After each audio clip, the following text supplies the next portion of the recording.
Hey, good morning. Welcome to the 5 a.m. Mester Scrum Show. Hope you're doing well. I slept in today. That was bad. Anyway, it was a late night of baseball. Didn't get home until almost 10 o'clock last night. But anyway, it's 5 a.m. Mester Scrum Show, and this is not the baseball show. That my son and I, we want to do a baseball show. We're going to do a baseball card show. We'll see. I got a lot of things else on the plate to do. And today, I want to talk about retros, about the okay, we overdid it on the whole daily scrum. What did you do yesterday? What are you going to do today? And what's blocking you? Right. And the traditional 3 questions. And I would say sometimes the same goes to the retro. What went well in the retro? I mean, what went well in the sprint? What didn't go well in the sprint? And what do we want to do better? Right. So there's 3 questions. And people are so, well, I've always thought it was supposed to be these 3 questions. Well, it doesn't have to be. And I'm going to offer up a non-traditional approach to retrospective. The traditional is those 3 questions, right? And I'm going to offer a non-traditional approach where you pre-select the topic that you as a scrum master or the team wants to cover, and you cover one topic and don't try to cover all those things and go to all those places, because you don't always have to do that. You can change it. It can be a little flexible, and I wanted to go into that a little bit today. So it's the 5 a.m. Mester Scrum Show. I am Greg Mester, Scrum Master and Agile Coach, and we talk about Scrum and Agile in a very practical and tactical. We're going to get very practical today way, so that you can bring value to your customer, not work crazy hours to bring that value, and have a little fun along the way. And today on Retro Thursday, which is part of our new format where we do Metric Monday, 2 for 1 Tuesday, We Team Wednesday, Retro Thursday, and Fun Friday, with different topics in the theme, and try to maintain those ideas on those days. As far as the retro goes, oh, and by the way, Memorial Day is coming up. I wanted to mention this. I almost forgot. I reminded myself. So I saw something from Dave Ramsey's show of my thing about them offering a deal for veterans or something. I am, every twice a year, I offer this deal for 5 veterans. If you want free coaching for 6 months, and normal coaching product I do right now, I'm charging like $1,000 just as an intro deal. I only got a couple of spots left in that grouping. Soon the price is going to go up. Feel free to take advantage of it. If you're a veteran coming out of the military and you're looking to go into IT, and you're thinking about maybe I should be a scrum master, a product owner, or just and work in an agile environment, maybe I do, and I want to learn more about it, send me a note, send me a message. You can get me on LinkedIn, any one of the social medias, connect at 5 a.m. Mester Scrum for an email, or gmester at 5 a.m. Mester Scrum. If you want to talk to me and set up an appointment, I do have on our website, take advantage of that free 30-minute session just to see your goals, to see if it'll fit for you. And let's see if we can't help you out there. So it's free. It's for 5 veterans. Because I can't do more than myself for 5. And then I usually do it again during Veterans Day. So I do it Memorial Day and Veterans Day. So I got 5 openings for veterans. So if you know anybody who's a veteran you think might want to take advantage of coaching, it's free. It's, you're going to charge thousands of dollars to get this service for 6 months. And we focus on goals. We just don't like, what's bugging you today? We're not a psychiatrist. I try to focus people on goals and what they want to achieve. And then we work in a coaching way and an agile way of achieving those goals. So as you're achieving those goals, I apply and infuse agile Scrum into the thought process to help you achieve those goals. So that's kind of what we do. And it includes a mastermind. So anyway, I'll share that out to you. Any veterans out there, I got 5 spots. If you're interested, please feel free to take advantage of it. I'll put some notes out on LinkedIn and put some marketing out there for people too. So with that said, let's talk about the retrospective. Retrospectives, everyone does it. It's traditional. We have to talk about the sprint. I'm like, no, you don't. You don't have to be that way. Oh, we got a comment here. Let's see what the comment is today. Hey, Tula, how are you? Enjoying your mentorship. Thank you. We need to get together, by the way, to talk about your SPC.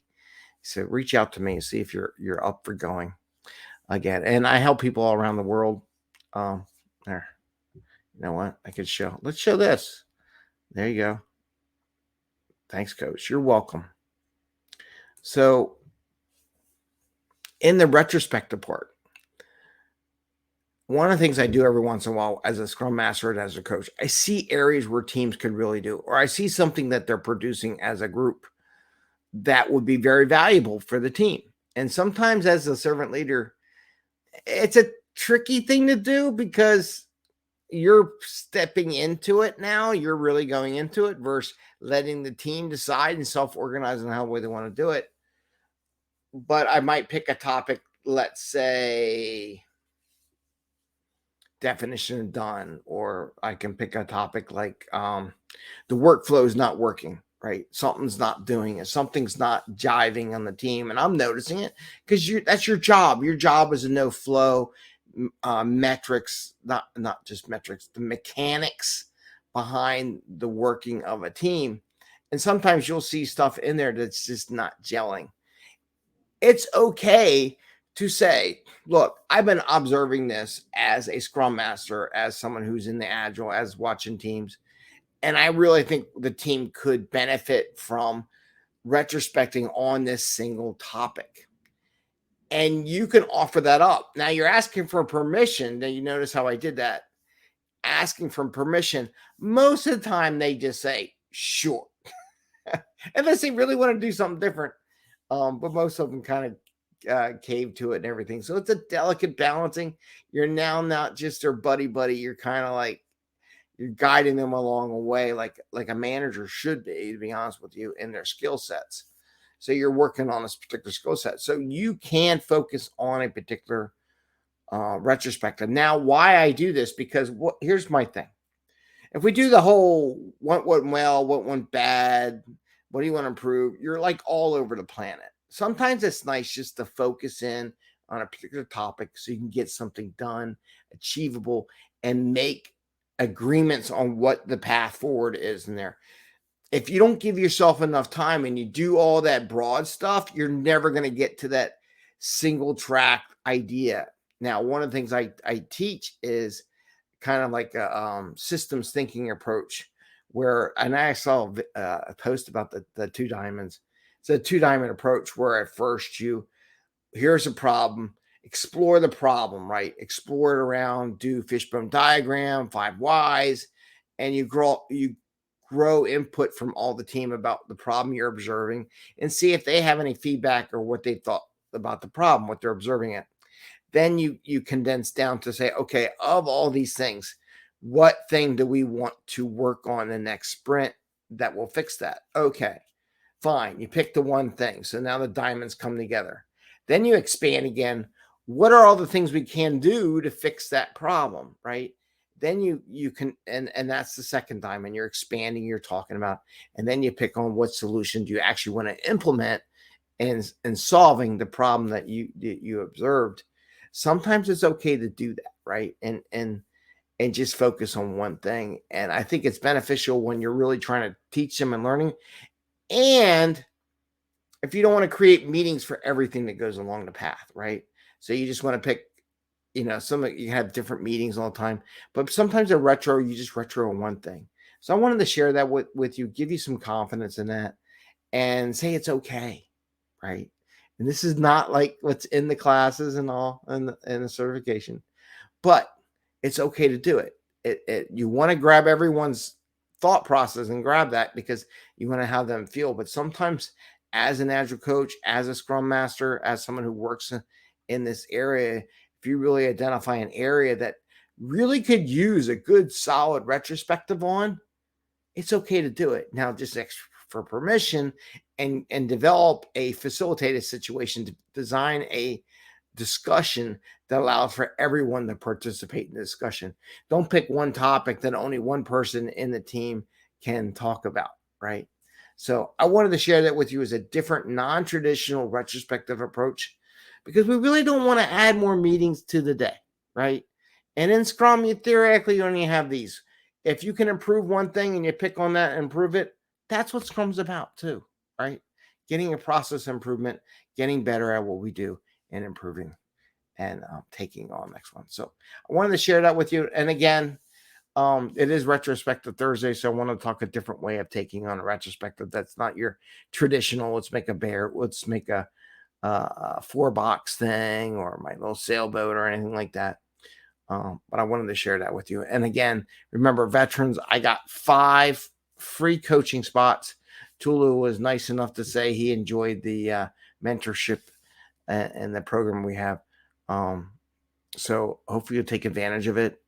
And it's a good opportunity. So again, for 5 veterans, because it's Memorial Day, you're thinking about you're maybe coming to the workplace, starting IT, learning about Agile. I know in the government they want everything to be on an Agile contract. So if you do transition out and you get a good knowledge about Agile, maybe get a cert or something like that, it'll put you in a good spot when you come out. If you want to work for a government contractor, they'll probably hire you up in a second. I'll be honest with you.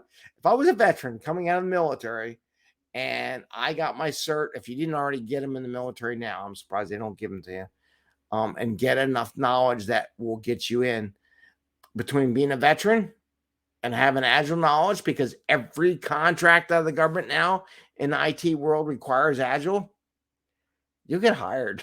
You'll get a good job, at least on the way out, something good transition to figure out until you figure out what you really want to do. So with that, I want to wish you all the best. Have a great day. Happy scrumming, and see you tomorrow. See ya. Bye.